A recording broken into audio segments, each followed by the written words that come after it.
Hey, everybody, welcome back to the Marketing Connect podcast. I am your host and current CEO, Tom Libby.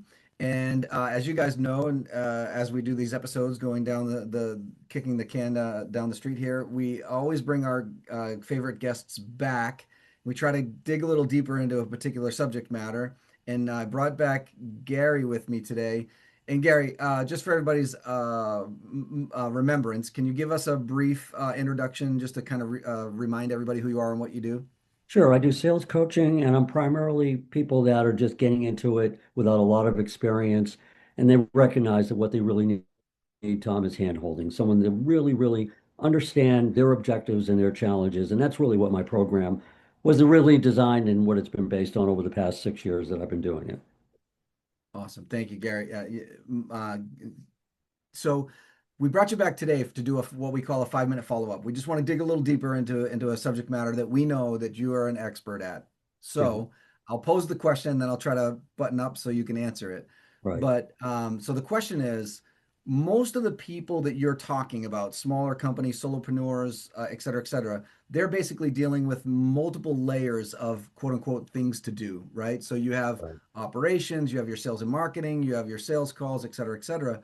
But Yeah, when people go from operations and trying to make the mind shift into now I got to go do a sales call, sometimes they get lost in the shuffle there and they don't yeah, remember to put the customer first or put themselves in the customer's shoes. yeah. Talk to us a little bit about how you coach that up and what that means to you and how you work that into your clients' conversations. Yeah, so it's very important, and I emphasize this to clients when I onboard them that you understand that all sales training has always been focused on understanding what your unique selling proposition is, your feature and benefits. We focus on all of that, and rightfully so. You have to know what your differentiators are. What do you bring to the table? The problem is there's too much focus on that and not enough focus on really where it needs to be, and that's the customer. It's got to be, in my opinion, totally focused on the customer. In other words, more importantly, they need to look at you as someone that understands and almost becomes, you become them. They need to view you that way, that you really understand what's going on in their life.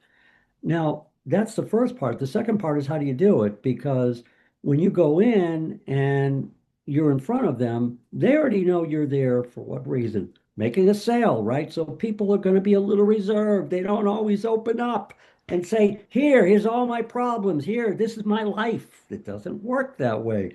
So you have to figure out, I like to say, before you can have a sales conversation, you have to have a conversation. You have to figure out how do you get them to feel comfortable with you.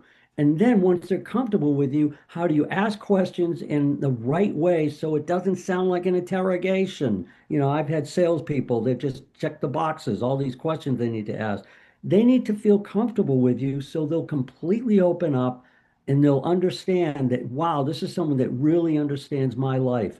Or in other words, some of the best questions are, no one's ever made me think that way before. No one's ever asked me that before.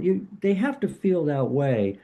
And I don't see that client focus very often. I really don't. And this is one of the things that I really emphasize with my clients that you've got to be able to do to even begin the process of having an effective sales stage.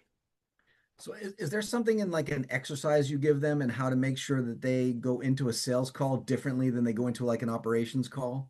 Yeah, I mean, again, comfort level. I mean, one of the things that I tell them that I used to do is when you're meeting with someone, I would go and I'd use a technique called asking permission. I would say, Tom, thank you for your interest.